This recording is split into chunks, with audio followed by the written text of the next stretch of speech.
We're going to talk about the all too familiar bad roads that most of us have to deal with on a regular basis. We're going to show you some of the images, and there's no need really for any long talk. Let's just get right into some of the conversation. These are some of the videos that have been making rounds on social media about one particular state, but I dare say it is reflective of what many other states look like.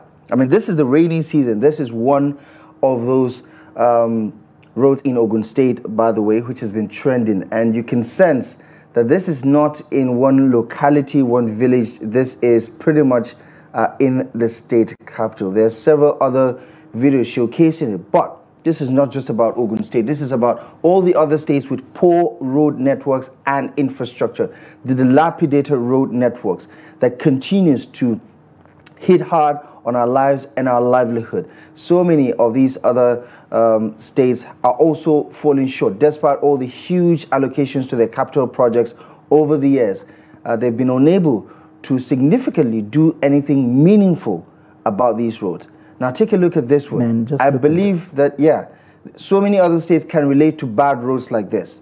While some may say, you know, we don't have to deal with this because of the, you know, different ongoing road projects, I'm sure there are some communities across most states that do not have access roads, or they have to deal with some of these bad road networks in their location. So please give us a call.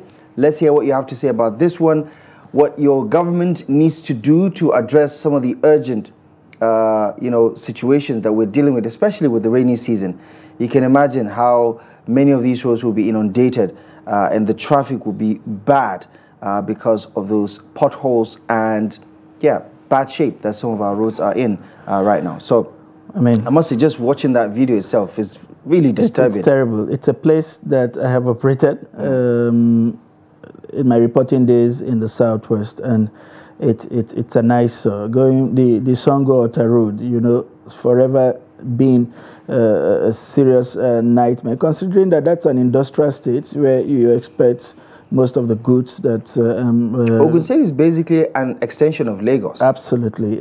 If we are not offending anybody by saying well, I didn't say an annex, so I'm sure they will not be offended. And so it tells you how much this adds to cost of production. You know how much this adds to the cost of the goods and services we talk about, because if industries would have to fix vehicles every time they use this road, they simply would just find a way to, you know, add that to the cost of production, and that impacts everything. But even where, you know, a state is not as endowed as Ogun with regards to the location of manufacturing, it's still something that needs to be addressed. For some of these roads, I don't think there's any excuse for our roads to be this bad. There isn't. I mean, it's bad enough that we have to deal with potholes, but some of these roads are barely even roads anymore. I mean, look at the last image. If we could just roll it back again. You know, I mean, there's basically nothing that tells you that you're living in a modern society except for the cars that you're seeing on those roads. If governance is alive to its responsibility, you don't have to have all the money in the world to at least do some palliatives on this kind of roads. I went to school in a place called... Look at this one. This is basically a stream now. That's right. It is. I mean, and you can imagine why there are no cars even plying this road. So it means you have to find alternatives that are probably longer and more expensive to do. All of these built into... used to be a road. Yeah. Because I don't see any element of... Even on foot. This would be a hard path to follow. That's right. The situation we are dealing with, we will have phone numbers rolling.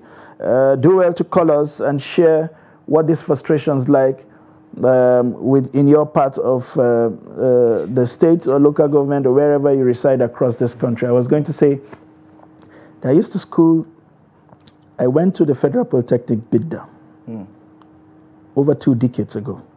The road leading from Mina to that place had remained unfixed for this period. And each of the time I had used that road in the last 22, 23 years, the road had always been under construction. Successive governments over the past 20 years. Come in, do a piecemeal on it, and that's it. And that's it. And these are 2 big hubs, the state capital and one of the second biggest hubs in the state, but there's no connecting point. You go through hell for a road that should have taken you just 20, who is saying 30, that the roads are minutes. bad. That's why they need special SUVs for this one. Let's speak to our first caller then. Hear what he has to say. Hello, good morning. Hello, good morning. Well, hello, good morning. Yeah, good morning. My name is Aijin. I'm calling from Port Harcourt. Welcome to the program. Did you say IG? All right. Hygiene. Number hygiene. Ivan. Okay, Ivan from Port Harcourt. Go ahead, please. Yeah, it's really a mess. It's really a mess. I don't think we have to talk to our leaders about this. They know the right thing to do. It's not more imperative to do all these things. It's their responsibility. I don't know why they are doing this to Nigerians. I mean, knowing what little I know of Port Harcourt, I mean, it might not be as bad as what we're looking at on the screens right now. But do you have concerns about some, roads in Port Harcourt or in any other part of River State that you think the government needs to, fix? Yes, all over the nation. All over the nation. We can't go on like this. This is a mess. This is a civilized country. We shouldn't be living like this. Imagine, it's also on screen. This is really killing. Yeah. Our leaders should do something about this. We can't go on this. In fact, I'm speechless. I just want to drop this for now. Thank you. Thank you so much, Ivan. Appreciate you for calling in. And he's right. I mean, these are some of the non-negotiables. My goodness. I mean, these are basic stuff. Should be basic. Basic stuff. Should be basic. You want to guarantee economic prosperity, you need good roads. That's you right. want to guarantee peace and security, you need good roads. I went not too long ago from Owerri to Port Harcourt, and it's an eyesore. Yeah. Not to talk about the numbers of checkpoints on that bad road. All sort of task force. It's a journey that shouldn't be more than 40, 50 minutes. You can do 3 hours on that road because you barely move. Just 2 days ago, we did a report from Lagos where the police operatives are using those potholes and the bad roads as natural stoppers. Yeah, exactly. So you can't speed past them because no the road is in such a bad shape. They just replicate the turmoil. And unfortunately, in Kaduna also, I think there was one of the local areas in the southern part of Kaduna where we did a reporting last year about how the bad access road itself makes it difficult for people to travel the road in the evenings because they get attacked, they get threatened, they get intimidated, they get phone thefts is on the rise because of the bad roads, because people have to slow down and things like that. And that is something that so many communities can relate to. That's right. In the country. Good morning. Your name and where you calling from? Okay, my name is Honorable Yusuf. I'm calling from Nasarawa. Good morning, Honorable Yusuf. How is Nasarawa this morning? It's fine. I guess Nasarawa is not on the list of those states that have terrible access roads. Quite a number of your roads appear to be motorable. But let's hear from you this morning.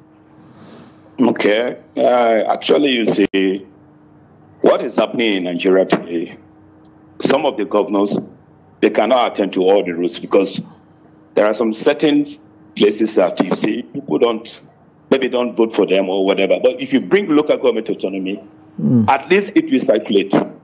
People will know that the money is reaching to the chairman, and we will ask them.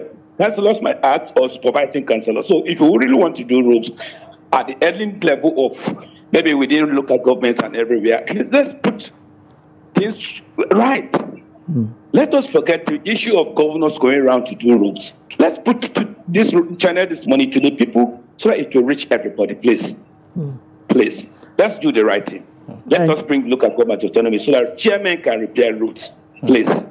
Yeah, I mean, I don't disagree with you, Honorable, but first of all, we have to restructure the local governments, don't we, to get it right, because they're not in any shape or form to be able to do those basic things that, the local government should be able to do. And I must say, while we have the different categorizations of federal roads, state roads, and things like that, I think at the heart of the conversation is government living up to its responsibility.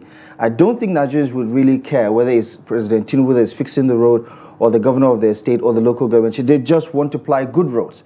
And that is not too much to ask, to say the least, because some of these monies have actually been budgeted for. That's right. I mean, we talk about the completion of the second Niger Bridge, for instance. How many years did it take us, actually, to get the job done? It's 4 years, give and take. I mean, it took much longer than that. I mean, you're talking about the Obasanjo I mean, when we decided to do the actual fixing, it took 4 years, exactly. but we have always budgeted for it. So it's again reflective of that political will that is lacking, because every budget cycle, you realize that we're spending billions and billions of naira on road infrastructure, but we still have roads like the ones we are showing on the TV screen. That's right. The question is either we are not doing as much as we seem to be publicizing, or there isn't enough going into that sector. And one of the problems, as you have rightly identified, is even the budgeting system. So you go get a Sukuk fund, say about 100 billion to fix roads, and then you come into the country and break them into piecemeal because you want the money to touch several roads, rather than take one strategic road, deploy that fund, fix it, and get it right on that road. And the next time we go borrowing or raise money from every other source, we face another strategic road. I don't see the sense in getting 100, 200 billion, and you put 10 kilometers on the Benin or expressway, you put 10 kilometers on the Lagos-Ibadan expressway, you put 10 kilometers on the Ibadan Kwara expressway, another 10 on Aba, Port Harcourt, another 10 on Onitsha, Enugu. At the end of the day, it feels like not much is changing. You're not moving the needle. And I think our politics is wrong also, because what you just talked about is the politicization of development. That's right. Every region wants to feel impacted at the same time, and it doesn't. We can do that strategically. If you are fixing a strategic road, say in the southwest, that would impact how goods are evacuated from our entry corridor, you could take something strategic in another region. It doesn't have to be that. I mean, we have the railway projects going, we have the power projects happening. So it's different priority for different people.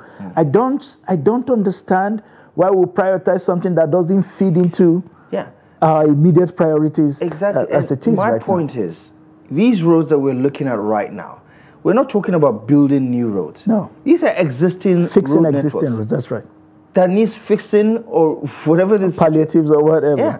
Let's speak to our next caller then. Hello, good morning. Yeah, good morning. My name is Mohammed, calling from Lagos State. Good morning, Mohammed from Lagos. I'm very sure you can relate to what we're talking about, Mohammed. Go ahead. Yes, I'm related to what you're talking about, the poor road condition in Nigeria. Number one, Kogi State, Ajokuta to Okene Road is very, very bad. I don't think government is really remember us there. I'm from Kogi State, but I live in Lagos. I know exactly what you are talking that about. Road leading up to Itobe Bridge. That's right. Yes, to Itobe. So yes, that road is no gray area. Even though you ride a jeep. I agree with you. And most of the kidnapping that happens on that particular road. On that particular spot, sir. I traveled this Salah. The journey that was spend 10, 12 hours, we spend about 24 hours on that road. Wow. Yeah. Please, I think everybody is aware of this. I think government needs to attend to us there. Right. But do you also think, Mohammed... That is my take. Yeah, Mohammed, just before you go, do you also think that the politicians just simply don't care? Because we're not talking about a new situation. This has been on for more than 20 years, give or take. More than 20 years. Do you believe that they're going to turn things around? Do you think they're trying to fix, this ugly situation? It's by the grace of God, because every government that comes, they don't look at it at all. Yeah. Thank you. Don't know what is going on there. Thank you very much. Thank you so much, Mohammed. Thank you very much. I appreciate you for calling in. Another terrible road is when you leave Kogi State en route Enugu from the Benue axis leading to Nsukka. You just can't even drive on those roads. The irony is this, right? These are the campaign topics. Absolutely. For them, every other election cycle, these are the campaign topics. We're going to fix this, we're going to fix that. And you now see the reasons why we had so much arguments, and around whether or not it was fashionable to spend about 10, 12 or 15 trillion thereabout on an a coastal road where we would have deployed the same facility to fix existing infrastructure and make life a lot more better. When I was young, living in Niger State, it would take you under 10 hours to go to Lagos. Now I suppose that has Now doubled. it's a whole day journey. Exactly. Hello, good morning. Good morning. Welcome to the morning. program. Please. Who is on the line and where are you calling from? Ijoma speaking from Port Harcourt. Ijoma from Port And Harcourt. Good ironically, your morning. name has to do with traveling, with a journey. Go ahead. Go ahead, Ijoma. On the link road, on that links down to Akwa Ibom, Eke. Major refineries, major Port Harcourt companies refinery. are on that road, airports. People have gone, people were burned to ashes because of major accidents. No route of escape. So that people open the door. Yeah. So please, let them help us. We are crying, help us. Onen is bad. People have died. If we are going to church on that road, we used to drop. If Keke carry you, they will drop you far. Then you trek a long distance and then take another Keke that cannot cross where there is major hold up and continue going. Then for those who are traveling, linking Eke, Akwa Ibom, trailers carrying the people in Dorama is on that road. The fire in Dorama could not even help escape people. Over 50 people died. Kindly confirm if I'm lying to you. Thank you, sir. Thank you so much, Thank Madam you. Ijoma, for calling. I appreciate your passionate And I appeal. understand that road because I've traveled between the Port Harcourt refinery and you're on a free trade zone. It's an investment of over With a 200 major Yeah. to Akwa Ibom. So Yes. there are people passing there. Absolutely. It's not a small road. Thank you so much, Madam Ijoma, for calling. I appreciate you for taking the time and for your passionate appeal. And that is the heart of the problem. Beyond just its value add, you look at economic zones, for instance, this where is you're a supposed to major economic facilitate corridor. exactly to stimulate Major. economic activities, and the will is just not there. It's not. I mean, if we are thinking of a Port Harcourt refinery coming to help ameliorate our current fuel crisis, and the road leading to that place that should evacuate these critical products, it's not there, or that trucks will have to sleep several days It's on the road. self-sabotage. You know, It's self-sabotage absolute self-sabotage. in a very practical way. Whether they're doing it deliberately or not is something I cannot speak to, but I must say. This feels like willful complacency. Exactly, You know. exactly. Because, and I was making the point about, what appeared to be a slap in the face for most Nigerians when the Nigerian senators were getting their SUVs. And in the explanation of, I think we have someone on the line, so let's speak to our next caller before I complete that line of thought. Hello, good morning. Good morning. Welcome to the program. If you can speak up a little bit, state your name and where you're calling from, please. Okay, good morning. Good morning. Good morning. Yeah, my name is Nathaniel. Nathaniel, where are you calling from? Benue State. Nathaniel from Benue. Go ahead, please. Otupo, precisely. Okay. Interesting. Right. In fact, the issue of the road network is very, very bad in the country. Like, as I'm talking to you now, if you enter Otupo is the headquarters, the model local government of Benue State, that comprises 9 local governments. From the entering, if you are entering the Otupo town from General Hospital to roundabout, the condition of the road is very, very bad. And this is the road that links the north and southern part of the country. I'm pleading to federal government to look into the condition of that road. And this same road is still under construction, and the contractors are not working on it.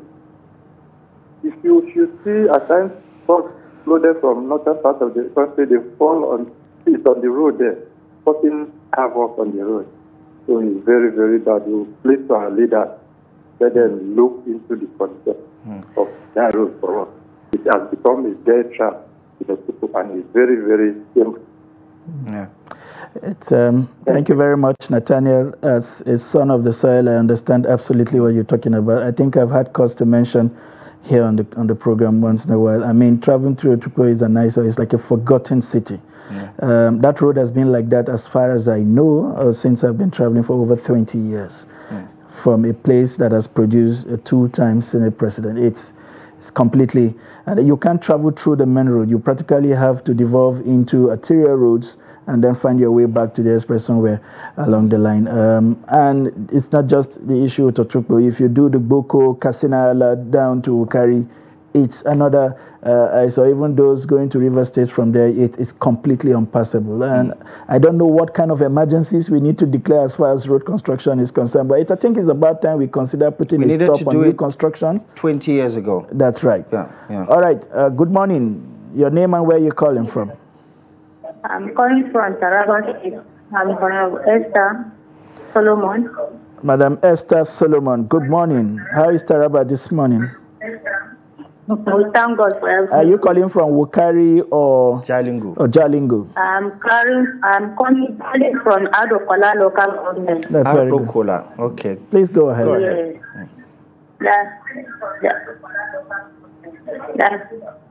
There is a road from the main road to Mayorino Ward.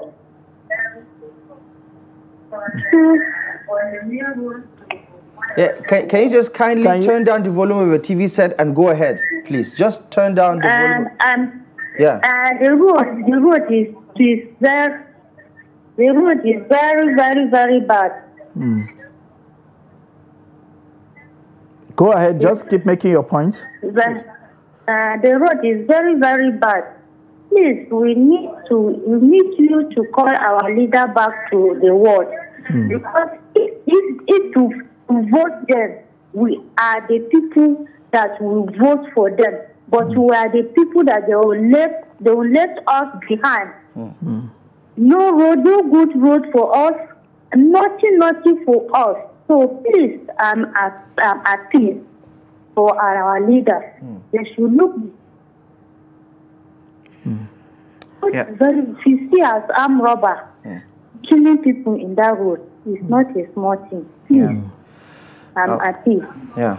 Esther, thank you so much, Esther, for this contribution. I appreciate you for calling. And one thing I can say that while it appears it's an echo chamber of us saying the same thing over and over, it's reflective of what's happening in the country. You have callers from Port Harcourt, in the south, you have callers from the southwest, in the north. So it's a general feeling of despondency, to say, about a very bad situation.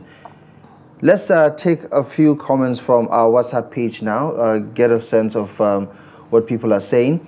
He says, hello everyone, good morning. Zuops from Kano says, I think as a whole our governors hate us, he says. We have no advantage apart from them until election approaches. He says, if you see a lot of people here in Nigeria, they need help, even apart from food or roads. We don't have good roads and enough food. These are our problems. Everything in Nigeria is expensive. I want to tell Nigerians we should, I think, be cautious about next tenure. I think that's what he's trying to say. Choose our leaders wisely, because I believe, okay. Yeah, so I mean, and that's a young man, actually. Yeah, the gist of it is, let's choose wisely. And we've been saying that over and over again, right? Because the quality of the leaders we get will determine the kind of output and the value they bring into the table. And that is more important. And it's very telling about what, we're going through right now. Let's speak to our next caller. Hello, good morning. Good morning. Welcome to the program. Your name and where you're calling from. My name is Raymond Biwe. I'm calling from Gombe State. Raymond from Gombe, Joel of the Savannah. Go ahead. Yeah. Good morning. Good morning. Sir, I want to complain about a road in Taraba, not Gombe State. Right, okay. The road that connects Jalingo from Numan to Jalingo. We seriously need a prompt intervention on that road, because the road automatically is not even motorable. So please, we call for government intervention on that road, because I don't think in the next 2 years that road can be motorable again. All right, before we let you go, I know Gombe is one state that deals with a lot of gully erosion. What's the situation of the road between Alkaleri and Gombe, and the portion between Gombe and Numan? Yeah, between Gombe and Numan, the road is a little bit okay, but Gombe to Alkaleri is also a bad road. What about Gombe to Biu? Gombe to Alkaleri. What about the axis from Gombe to Biu? Yeah, that road is also bad, but that of Taraba is worse. That needs serious intervention, prompt intervention. No argument there, Joel. I really understand what you're saying. It's bad. Yes. It's really bad. Thank you so much, Joel, for your input. I appreciate you for calling in. Unfortunately, I want to say I wish these words are not falling on deaf ears. But guess what? There have been so many complaints, so many visitations, so many pleas to the governors, to the federal government, on the several administrations. Please fix this roads. Please fix this roads. Guess what? Nothing happens. Even when something appears to be happening, it takes forever to happen. And the snail pace of the movement doesn't give you hope that it's going to happen in your lifetime.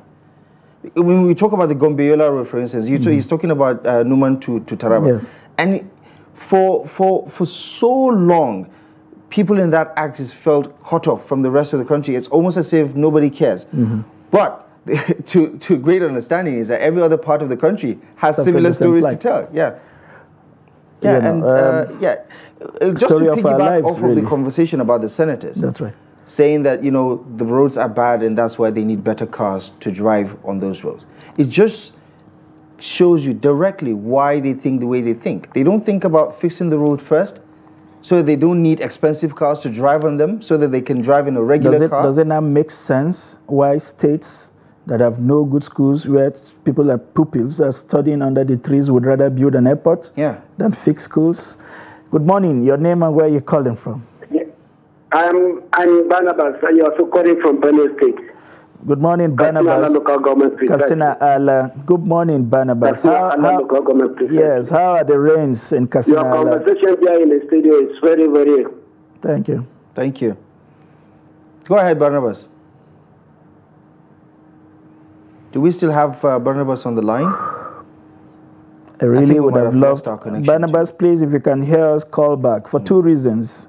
The road between Boko and Katsina Ala, you know, and because Katsina Ala is a major farming community. Why do I get the feeling that we're going to struggle to call out actual good roads in this country? We can count them in the palm of our hands. We call some portions, but not all. I mean, right there in the Federal Capital Territory, you can't do a 163 kilometer to Kaduna. And I mean, on a smooth ride. No, absolutely not. And I mean, the Abuja-Lokoja road has been there forever, since the advent of the current democratic dispensation. It's been there perpetually. By the time they are done fixing one portion, the other portion that was part of the deal is completely given way. And you don't understand what to think of it. If you do the Lokoja Okene axis, the Okene Auchi axis is a complete eyesore. So, like you said, and if you do that to the Boa plant, you are not sure what you are even driving on. Let's speak to our next caller then. Hello, good morning. Hello, good morning. Welcome to the program. What is your name and where are you calling from? Thank you. My name is Garba. I'm calling from Yola. Garba from Yola. How is Yola this morning? Yola is fine. Right. The road to Gombe, starting from Latvia Lamurde, the Savannah Road to Cham. Yes, after Savannah. It's terribly bad. The road from Numan to Jalingo is terribly bad. The road from Alkaleri to Bauchi is terribly bad.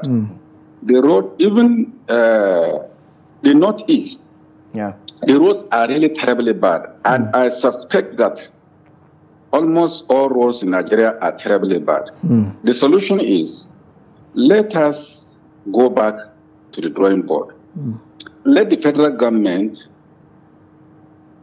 put the railway into action. Instead of that coastal road, they should use the money to construct rail lines to all the capitals of the federation. And then make sure that all funds that are appropriated to the Ministry of Works be divided into two. Part of that money should be given to FEMA to continue to maintain these roads. And then the remaining part of the money should be given to the Ministry of Works to maintain highways, that is expressways. The federal government should be responsible for express roads, not roads within the state. The state should be given the money to construct all roads linking from state to state. And the National Assembly should enact a law to remove that federal road linkages, that a road that is passing through a federal state to state is a federal road. That is making things very difficult for Nigerians because the people of Nigeria don't hold the federal government responsible. But the state government can be held responsible if they don't construct roads linking one state to the other. So let us put our thinking caps if we really want to move out of this quagmire. Thank you very much. I like your suggestion about the concept, removing the concept of federal routes. Perhaps maybe we can begin to see 2-3 states come together, pool resources together to construct. Or at a regional level. You know, at a regional level. We have regional outfits or state institutions like the Niger Delta Development Commission or the Northeast Development Commission. You can have that coordinate the approach itself, so that we can the schematics. Exactly. And unfortunately, when he was talking about the Numan Gombe road, I mean, for the past 20 years of my life, I've known that road to be in a terrible shape, nothing has changed. Nothing has changed. Not much is changing.